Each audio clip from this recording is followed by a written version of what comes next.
जय हिंद। तो आइए आज हम आपको 10th क्लास के ऑल फार्मूला 10th क्लास में जितना फार्मूला है हम इस वीडियो में कवर करने के पूरा प्रयास करेंगे। कोशिश करें कि एक भी फार्मूला ना छूटे। आपको फार्मूला याद करने के लिए आसान एक ही है। अगर आपसे नहीं याद हो रहा है, अगर 10th क्लास के फार्मूला आपसे नहीं याद हो रहा है तो बस उसका एक ही उपाय है कि उस फार्मूला को यूट्यूब वीडियो खोलिए और एक लाइन से हेडफोन खोसिए या मोबाइल आगे रख के उसको देखिए और सुनिए ध्यान से। टोटली फार्मूला याद हो जाएगा। कैसे कि बिना याद कर ले बनने वाला नहीं है, कोई चारा ही नहीं है। अगर आपको शॉर्ट रास्ता बताया जाए तो शॉर्ट रास्ता भी समझ में नहीं आएगा, क्योंकि शॉर्ट रास्ता तभी समझ में आता है जब हमको लॉन्ग रास्ता पूरा अच्छे से मालूम रहता है। जब तक से लॉन्ग रास्ता आपको मालूम नहीं चलेगा तब तक से शॉर्ट रास्ता आप नहीं खोज पाइएगा। शॉर्ट रास्ता में जाइएगा और गड़बड़ा जाइएगा। तो अगर शॉर्ट रास्ता को खोजना है तो पहले आप लॉन्ग रास्ता को ढूंढिए, क्योंकि बिना मेहनत से कुछ होने वाला नहीं है। सोचिएगा कि हो जाए ऐसा ही, ऐसा होने वाला नहीं है। तो चलिए हम आपको बताते हैं कैसे याद होगा। हम आपको एक बार बोलते हुए लिख देंगे और एक बार उसको रिपीट करा देंगे। हेडफोन खोसते रहिएगा, अच्छे से याद हो जाएगा। देखिए 10th क्लास का है टोटल फार्मूला। अब एग्ज़ाम भी नज़दीक आ गया है तो लापरवाही कम करिए और पढ़ाई ज़्यादा करिएगा, आप लोग सही रहेगा। तो हम आपको शुरू से बताते हैं। पहला नंबर पर आपको यूक्लिड विभाजन एल्गोरिथम का फार्मूला आता है। ए बराबर B Q plus R. Euclid विभाजन एल्गोरिथम का फार्मूला ए बराबर बी क्यू प्लस आर। 2-3 बार बोलिएगा, हम बोल रहे हैं उसके अनुसार ही रिपीट करिएगा तो याद हो जाएगा। तो यूक्लिड विभाजन एल्गोरिथम का फार्मूला होता है ए बराबर बी क्यू प्लस आर। दूसरा में होता है 2 नंबर पर आइए, शून्यांकों का योगफल और गुणनफल। शून्यांकों का योगफल और गुणनफल। तो हम पहले शून्यांकों का योगफल लिख देंगे। योगफल, शून्यांकों का योगफल होता है अल्फ़ा प्लस बीटा बराबर माइनस बी बटा ए। एक बार और बोलिए, शून्यांकों का योगफल बराबर होता है अल्फ़ा प्लस बीटा बराबर माइनस बी बटा ए। 3 नंबर पर ये शून्यांकों का गुणनफल।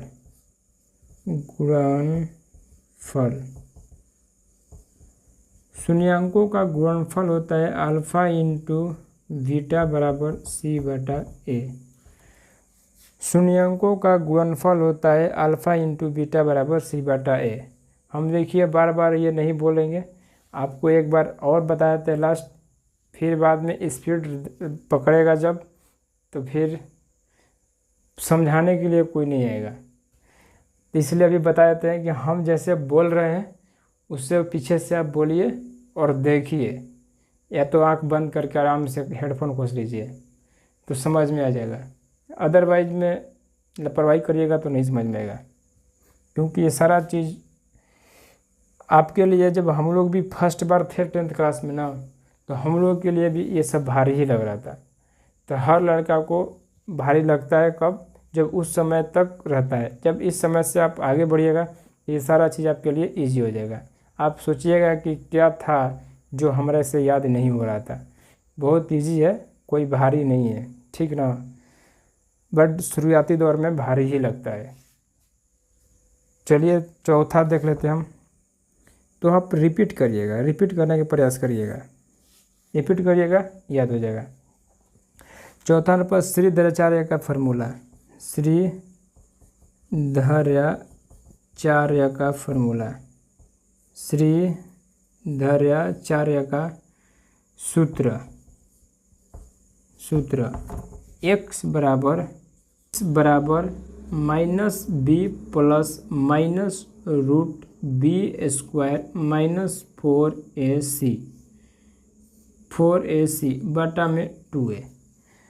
श्रीधराचार्य का सूत्र होता है x बराबर -b plus minus √b² minus 4ac बटा में 2a। पांचवा होता है विवितकर का फॉर्मूला। विवितकर मूल, इसको मूल बोलते हैं, क्वेश्चन में मूल देता है d बराबर b² माइनस 4ac। विवितकर का फॉर्मूला होता है d बराबर b² माइनस 4ac। नॉर्मली एक प्रतिच्छेदी रेखा,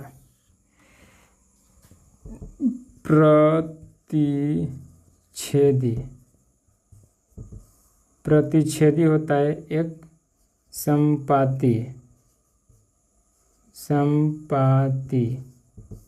एक समांतर।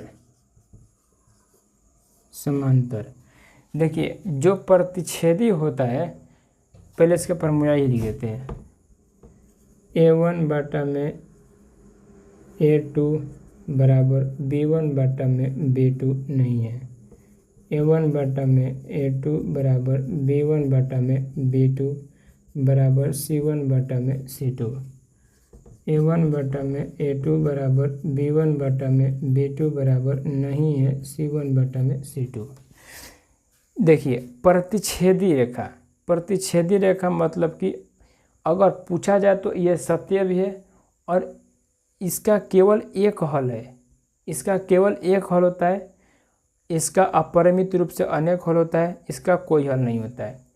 पहले एक लाइन में समझ गए, प्रतिच्छेदी का केवल एक हल होता है, समपाती का अनेक हल होता है, अपरिमित रूप से अनेक हल, समांतर का कोई हल नहीं होता है। तो ऐसा में एक समझ गए। दूसरी बार में क्या पूछता है, सत्य और असत्य। तो सत्य असत्य कैसे पहचानेंगे, अगर प्रतिच्छेदी में आएगा तो सत्य, संपाती में आएगा तो सत्य, समांतर में आएगा तो असत्य, समांतर में आएगा तो असत्य, समांतर में असत्य, ये सत्य होता है, ये सत्य होता है। तो अनेक हल, एक हल, कोई हल नहीं, ऐसे भी समझ गए। अब आपको हम nवां पद सर्वांतर पद पे निकालने के बता देते हैं। सार्वंतर देखिए सार्वंतर पद निकालने के लिए a2 माइनस a1 होता है, जो कि सर्वांतर हम लोग d को बोलते हैं, d या सर्वांतर बोलते हैं। a2 माइनस a1 करिएगा, ये AP में के ये AP को पता करता है। a2 माइनस a1 AP को दर्शाता है। AP अगर पता करना है कि ये AP है या नहीं है तो इस तरह का d के मान अगर सबके बराबर रहेगा, d के मान a2 माइनस a1 d के मान, फिर a3 माइनस a2 d के मान जो बराबर आया इसका मतलब वो AP है, नहीं तो अदरवाइज में AP नहीं है। तो AP के लिए d का मान ऐसा भी ज्ञात करना पड़ता है, क्योंकि आगे nवां पद का योग ज्ञात करना होता है, nवां पद ज्ञात करना होता है, तो उसके लिए भी d का मान निकालना पड़ता है जो कि AP दिया रहता है। तो हम देख लेते हैं nवां पद निकालने के लिए। nवां पद ज्ञात करने के लिए देखिए फार्मूला होता है, nवां पद ज्ञात करने के लिए फार्मूला होता है an बराबर a plus n minus 1d। देखिए अगर n पद ज्ञात करना है, nवां पद, तो an का मान दिया रहेगा, जिसमें पहला शब्द a के मान रहेगा, दूसरा ये nवां पद ज्ञात करना है यानी कि n का मान नहीं दिया रहेगा, an का मान दिया रहेगा। और d के मान ज्ञात करने के लिए a2 माइनस a1 करिएगा तो d के मान ज्ञात हो जाएगा। a का मान दिया रहता है पहले ही में और an का मान दिया रहता है, तब जाकर हमारा n का मान निकल जाता है। अगर इसमें n का मान नहीं दिया रहता है तो an का मान निकलता है, तो an का मान ही पूछता है और n का भी मान पूछता है। अब n पद का योग ज्ञात करने के लिए nवां पद का योग nवां पद का योग ज्ञात करने के लिए nवां पद का योग ज्ञात करने के लिए Sn बराबर n बटा में 2 into 2a plus n minus 1d, 2a plus n minus 1d, n पद का योग Sn बराबर n बटा 2 into 2a plus n minus 1d। एक बार शुरू से रिपीट करा देते हैं। कब हुआ, 6 हो गया, ये 7 हो गया, ये 8 हो गया, ये 9वां हो गया, ये 10वां हो गया, ये 11वां हो गया। 11 का फार्मूला आपको हम बता दिए। देखिए पहला में यूक्लिड विभाजन एल्गोरिथम का फार्मूला a बराबर बी क्यू प्लस आर। दूसरा में है शून्यांकों का योगफल अल्फा प्लस बीटा बराबर माइनस बी बटा ए। तीसरा में है गुणनफल, शून्यांकों का गुणनफल अल्फा इंटू बीटा बराबर सी बटा ए। चौथा में श्रीधराचार्य का सूत्र x बराबर minus B plus minus root B square minus 4ac बटा में 2a। पाँचवा में विविध कर d बराबर बी स्क्वायर माइनस 4ac। इसमें प्रतिच्छेदी समांती संपाती और समांतर को पता करना है या बैठाना है। तो आपको बता दिया प्रतिच्छेदी कैसे बैठेगा। a1 बराबर नहीं है b1 बटा b2, प्रतिच्छेदी होगा, एक हल होगा, सत्य होगा। संपाती परिमित रूप से अनेक हल होगा, a1 बटा में a2, b1 बटा में b2, c1 बटा में c2 होगा। समांतर कोई हल नहीं होगा, असत्य होगा। a1 बटा में a2 बराबर b1 बटा b2 नहीं है, c1 बटा में c2। सर्वांतर ज्ञात करने के लिए a2 माइनस a1 d का मान ज्ञात हो जाएगा। n पद ज्ञात करने के लिए nवां पद ज्ञात करने के लिए an बराबर a plus n minus 1d। n पद का योग nवां पद का योग ज्ञात करने के लिए sn बराबर n बटा 2 into 2a plus n minus 1d। अब यहाँ तक क्लियर हो गए। उम्मीद करेंगे आप लोग समझ में आया होगा। अब देखिए बराहा में 12। पहले हम दूरी का जानेंगे, इसमें हम लोग दूरी का जानेंगे, विभाजन का जानेंगे, मध्य बिंदु का जानेंगे और त्रिभुज का क्षेत्रफल के बारे में जानेंगे। दूरी, विभाजन और मध्य और त्रिभुज का क्षेत्रफल के बारे में जानेंगे। और उसके आगे और अटेगा तो हटाएंगे, नहीं तो मिटा कर फिर से लिखेंगे। देखिए पहले हम लोग दूरी का फार्मूला जान लेते हैं। दूरी का फार्मूला क्या होता है, ये निर्देशांक ज्यामिति में शायद होता है फार्मूला। दूरी का फार्मूला क्या होता है, पी क्यू बराबर रूट में होता है ये x2 माइनस x1 के स्क्वायर, x2 माइनस x1 के स्क्वायर, यहाँ पर प्लस होता है, बीच में माइनस होता है और इसके बाद में प्लस होता है, फिर रूट कोष्टक छोटा कोष्टक y2 माइनस y1 के स्क्वायर। ये हमारा हो गया दूरी का फार्मूला। पी क्यू बराबर under root x2 minus x1 square plus y2 minus y1 के स्क्वायर। 13वां में हो जाएगा विभाजन का फार्मूला। विभाजन का फार्मूला, देखिए विभाजन का फार्मूला थोड़ा सा अटपटा है, बट जितना वो अटपटा है ना उतना ही नॉर्मल है। जो जितना भारी देखने लगता है उतना ही आसान होता है, बट उसको प्यार से देखिए एकदम ईजी लगेगा। देखिए इसमें क्या है कि m के साथ क्या जाएगा, m1 के साथ x2 जाएगा, m1 के साथ x2 जाएगा, फिर प्लस में दीजिए m2 के साथ कौन जाएगा, m2 के साथ x1 आएगा। अगर m1 के साथ x2 गया तो m2 के साथ x1 आएगा, बाटा में m1 प्लस m2, फिर इंटू दीजिएगा यहाँ पर m1 के साथ कौन जाएगा, y2 जाएगा, प्लस m2 के साथ कौन जाएगा, y1 जाएगा, फिर m1 प्लस m2। कितना ईजी है, भारी है नहीं भारी है। m1 के साथ x2 जाएगा, प्लस m2 के साथ x1 जाएगा, बाटा में m1 प्लस m2। दूसरी बार में m1 के साथ y2 जाएगा, प्लस में m2 के साथ y1 जाएगा, बाटा में m1 प्लस m2 जाएगा। हो गया, ये हो गया विभाजन। अब मध्य बिंदु का फार्मूला, मध्य और बिंदु का फार्मूला, मध्य बिंदु का अब सूत्र। मध्य बिंदु का सूत्र इससे भी ईजी है, बस x2 प्लस x1 बटा में 2 इंटू y2 प्लस y1 बटा में 2। हो गया फार्मूला। मध्य बिंदु का फार्मूला x2 प्लस x1 बटा में 2, y2 प्लस y1 बटा में 2। अब त्रिभुज का क्षेत्रफल जान लेते हैं। 14 नंबर पर है त्रिभुज का क्षेत्रफल। त्रिभुज का क्षेत्रफल, ये त्रिभुज का क्षेत्रफल वो नहीं है 1/2 इंटू आधार गुणा ऊंचाई वाला नहीं है। ये मैं सोचिए कि 1/2 इंटू आधार गुणा ऊंचाई वही है, वो नहीं है। त्रिभुज का क्षेत्रफल कई वो होता है। एक त्रिभुज का क्षेत्रफल होता है जो अर्ध परिमाप में निकला रहता है, उसको हम लोग एस के मान निकाल देते हैं। उसके बाद में एस के साथ ए, एस के साथ बी, एस के साथ सी को बैठा देते हैं, और जैसे ही आता है कब्जा वाला रूट में के उसको बाहर निकाल देते हैं वर्गमूल करके। तो त्रिभुज का फार्मूला होता है, इसका फार्मूला होता है 1/2 इंटू, देखिए ध्यान से इसको देखिएगा, थोड़ा सा लंबा है बट ज़्यादा भारी नहीं है।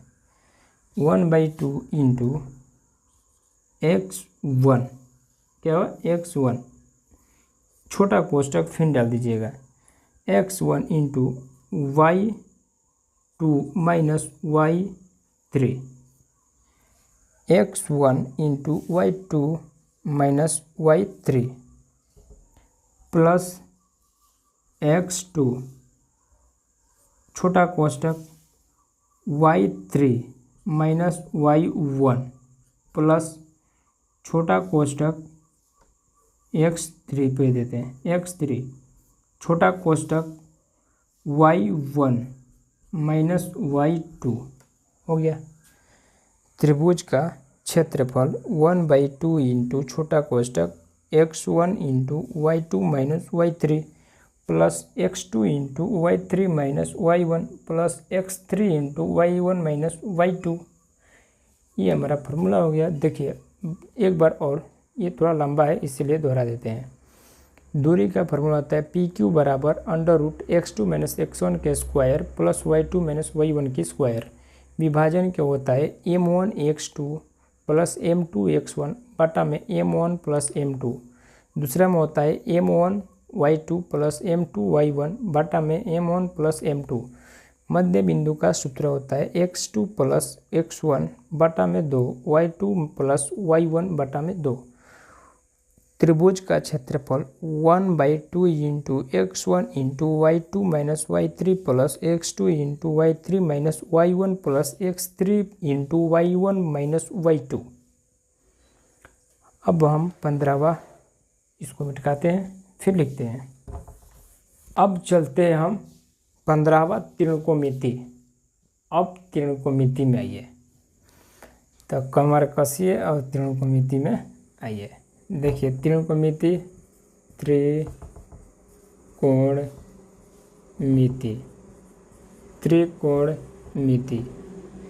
त्रिकोणमिति क्या कहता है, इसमें देखिए साइन के मान, साइन बराबर क्या होता है, कोस बराबर क्या होता है, टेन बराबर क्या होता है, कोसेक बराबर क्या होता है, सेक बराबर क्या आता है, कॉस बराबर क्या होता है, इसी में है। और इससे पहले हम बताए थे आपको कर्ण स्क्वायर बराबर, देखिए कर्ण स्क्वायर बराबर लंब स्क्वायर प्लस आधार स्क्वायर। कर्ण स्क्वायर बराबर लंब स्क्वायर बराबर कर्ण स्क्वायर माइनस आधार स्क्वायर। आधार स्क्वायर बराबर कर्ण स्क्वायर माइनस लंब स्क्वायर। ये तीनों फार्मूला याद कर लीजिएगा, ये तीनों फार्मूला याद करिएगा। कर्ण स्क्वायर बराबर लंब स्क्वायर प्लस आधार स्क्वायर, लंब स्क्वायर बराबर कर्ण स्क्वायर माइनस आधार स्क्वायर, आधार स्क्वायर बराबर कर्ण स्क्वायर माइनस लंब स्क्वायर। सबसे बड़ा मान होता है कर्ण का। अब आते हैं हम इसमें, देखिए इसमें आने से पहले आपको एक बता देते हैं, ट्रिक होता है, आसान होता है, सबको पता होता है। ये लाल बटा में कक्का, लाल बटा में कक्का होता है। हमारा पहला साइन कोस टेन, तीन को तो मान हर कोई के याद रहता है, साइन कोस टेन, तो हम ऊपर मान लेते हैं sine cos ten, sine cos ten. अब वही हम यहाँ पर लिख देते हैं, पहला में साइन थीटा बराबर लंब बटा कर्ण, लंब बटा कर्ण। दूसरा में कॉस थीटा बराबर आधार बटा में कर्ण, ढाल बटा में कर्ण। तीसरा में tan थीटा बराबर लंब बटा में आधार, लंब बटा में आधार। चौथा में, अब देखिए चौथा में इसी का सीधा उल्टा कर दीजिए। हम लेते हैं कॉस, कॉस लेते हैं, कॉस तो हो गया है। कॉसेक लेते हैं, कॉसेक, कॉसेक बराबर कर्ण बटा लंब, कर्ण बटा में लंब। अब आते हैं हम ये पांचवा में कॉस, कॉस है तो सेक लेते हैं, सेक, सेक थीटा बराबर कर्ण बटा में आधार, कर्ण बटा में आधार। छवा लेते हैं कॉट, कॉट थीटा बराबर आधार बटा में लंब। देखिए कितना इजी है ये फार्मूला। ट्रिक आपको रखना पड़ेगा। साइन बराबर, साइन थीटा बराबर लंब बटा कर्ण, कॉस थीटा बराबर आधार बटा कर्ण, टेन थीटा बराबर लंब बटा आधार, कॉस थीटा बराबर कर्ण बटा लंब, सेक थीटा बराबर कर्ण बटा आधार, कॉट थीटा बराबर आधार बटा लंब है। ये तो बता दिए कर्ण स्क्वायर बराबर। अब बताते हैं आपको एक sine square theta plus cos square theta बराबर 1 होता है। ये भी एग्जाम में पूछता है, ये हम लोग मेरी पूछा था। Sine square theta plus cos square theta बराबर 1, अभी तक याद है ये। उसके बाद में पूछता है 1 प्लस टेन स्क्वायर थीटा बराबर 1 प्लस कॉट स्क्वायर थीटा बराबर टेन स्क्वायर थीटा बराबर sec square theta, sec square theta. 1 plus cot square theta बराबर cosec square theta, cosec square theta. अब होता है साइन थीटा बराबर 1 बटा में कॉस थीटा। ये 1 नंबर हो गया, ये 2 नंबर हो गया, ये 3 नंबर हो गया, ये 4 नंबर हो गया। साइन थीटा बराबर 1 बटा कॉस थीटा और कॉस थीटा बराबर 1 बटा साइन थीटा, इसी का उल्टा हो जाएगा। 5 में ये टेन थीटा बराबर 1 बटा कॉट थीटा, कॉट थीटा बराबर 1 बटा टेन थीटा हो जाएगा। छवा बरा में कोसेक थीटा बराबर 1 बटा सेक थीटा और सेक थीटा बराबर 1 बटा कोसेक थीटा। देखिए 6 नंबर हो गया, ये 7 नंबर हो गया, ये 8 नंबर हो गया, ये 9 नंबर हो गया, ये 6 को इधर हो गया, 15 को इसमें हो गया और 15 को इसमें हो गया। 30 को क्वेश्चन आपको हल हो गया। देखिए एक बार फिर से इसको बोल देते हैं। ये त्रिकोणमिति का है, ख़त्म हो गया त्रिकोणमिति। अब इसके बाद में हम अलग चैप्टर लेंगे। त्रिकोणमिति में एक और है साइन कोस टेन, 30 डिग्री मान, 40 डिग्री मान, 45 डिग्री मान, तो हम उसको ही बता देते हैं। पहले इसको एक बार रिपीट करा देते हैं। साइन थीटा बराबर लंब बटा कर्ण, कॉस थीटा बराबर आधार बटा कर्ण, टेन थीटा बराबर लंब बटा आधार, कॉसेक थीटा बराबर कर्ण बटा में लंब, सेक थीटा बराबर कर्ण बटा आधार, कॉट थीटा बराबर आधार बटा लंब। कर्ण स्क्वायर बराबर लंब स्क्वायर प्लस आधार स्क्वायर, लंब स्क्वायर बराबर कर्ण स्क्वायर माइनस आधार स्क्वायर, आधार स्क्वायर बराबर कर्ण स्क्वायर माइनस लंब square. Sine theta plus cos theta बराबर 1, 1 प्लस टेन थीटा बराबर sec theta, 1 plus cot theta बराबर कोसेक थीटा, साइन थीटा बराबर 1 बटा कॉस थीटा, टेन थीटा बराबर 1 बटा कॉट थीटा, कोसेक थीटा बराबर 1 बटा सेक थीटा। जैसे हम बोले हैं वही होगा।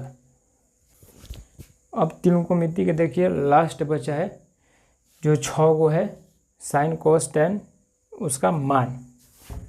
तो हम लिख देते हैं sine theta cos theta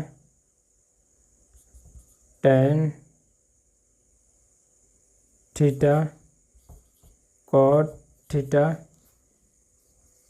cosec theta sec theta.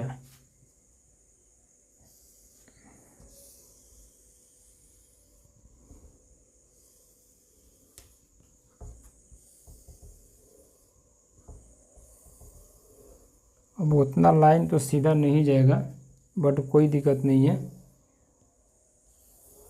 Line से कोई दिक्कत नहीं है।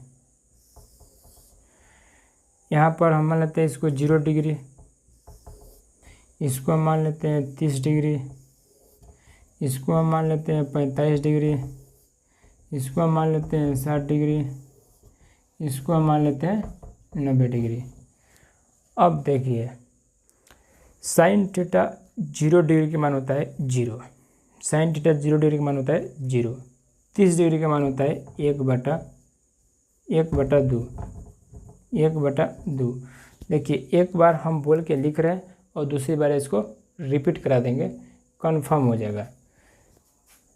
साइन थीटा 30 डिग्री का मान 1/2, 45 डिग्री का मान 1/√2, 60 डिग्री का मान √3/2, 90 डिग्री के मान 1, कॉसेक थीटा 0 डिग्री के मान 1, कॉस थीटा 30 डिग्री के मान √3/2, 45 डिग्री के मान 1/√2, 60 डिग्री के मान 1/2, 90 डिग्री के मान 0, tan 0 डिग्री के मान 0, tan 30 डिग्री के मान 1/√3, tan 45 डिग्री के मान 1, tan 60 डिग्री के मान √3, tan 90 डिग्री के मान अपरिभाषित होता है।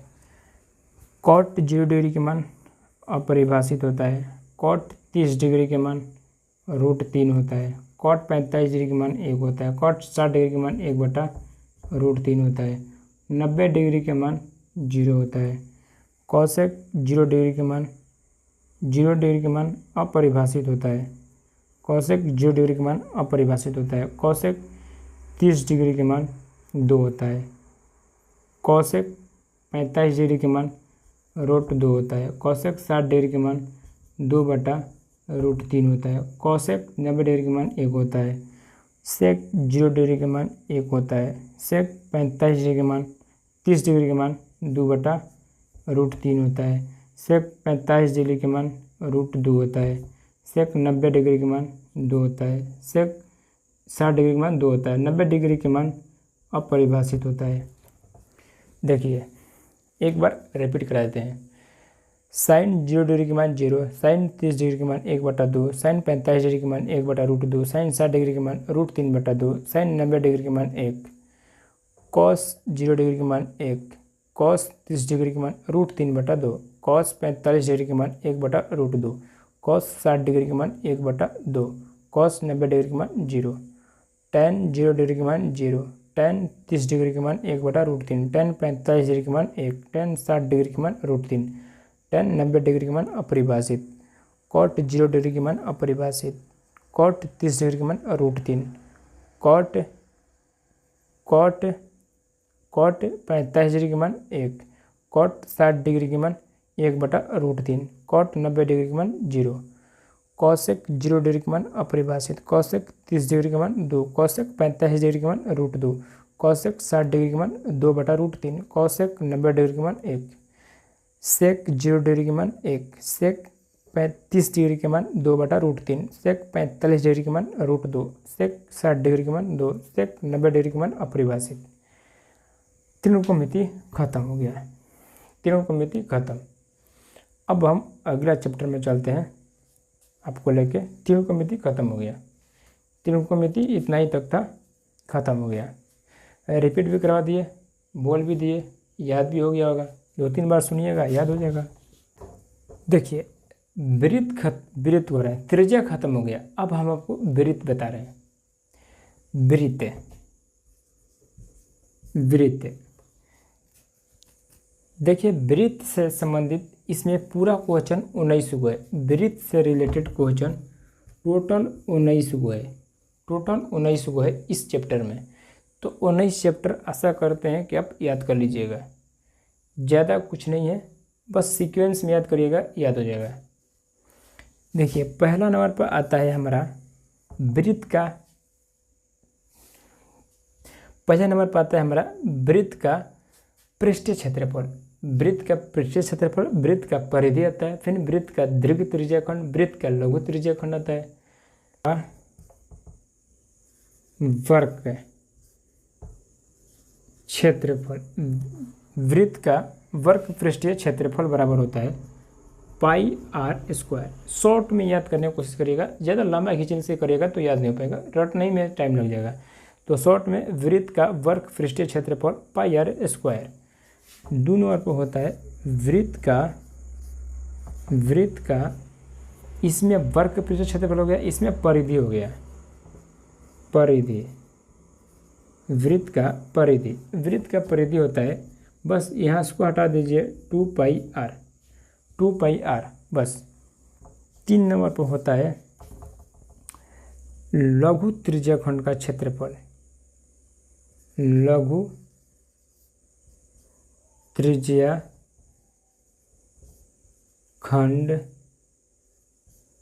का